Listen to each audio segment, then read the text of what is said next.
every morning. Millions of people wake up, go to work, get paid, and by the end of the month, the money is gone again. Robert Kiyosaki explains why this happens. In his view, the issue isn't how much a person earns. It's that most people don't understand the difference between an asset and a liability.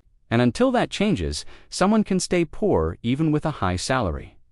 Robert Kiyosaki is the author of Rich Dad, Poor Dad, one of the best-selling personal finance books in history.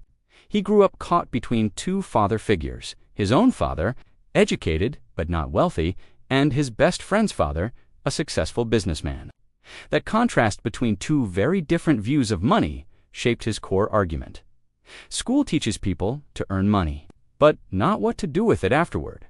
Kiyosaki has observed that most young people assume that if money is the problem, the solution is simply to earn more of it. He argues the opposite. The real problem isn't income level, it's financial literacy. Someone earning $50,000 a month, he suggests, can end up wealthier than someone earning 10 times that, if they manage what they have correctly. Kiyosaki offers a simple but foundational distinction. An asset is anything that puts money into your pocket. Stocks, a share in a business, rental property, intellectual property. A liability is anything that takes money out of your pocket. Debt, a mortgage on the home you live in, a car loan, unnecessary subscriptions. He points out that the home someone lives in is, from a cash flow standpoint, a liability rather than an asset, even though society tends to see it differently. His central claim: the rich buy assets, while the poor and the middle class buy liabilities, mistakenly believing they're assets. Kiyosaki describes a pattern he calls the rat race. As income rises, spending rises right along with it. A bigger apartment, a new car, a new status symbol, and in the end, income goes up while freedom stays exactly where it was. He attributes this to a mix of fear and desire. People spend money as soon as they receive it, afraid of missing out or eager to keep up appearances.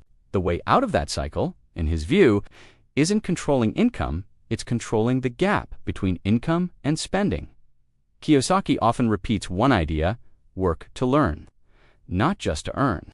At ages 20 to 25, he believes a person's most valuable asset is the ability to read financial statements, understand cash flow, and make sense of taxes. As a practical step, he recommends ongoing self-education, at least one book or course on finance every few months, even for people whose career has nothing to do with money. Kiyosaki stresses that you don't need a fortune to start investing. Among the ways he suggests getting started: buying index funds, building a scalable source of income, a small business or side hustle, and investing in your own skills through education that raises your future earning power. His rule of thumb: buy assets first, before spending on entertainment, not last, with whatever happens to be left over taken together.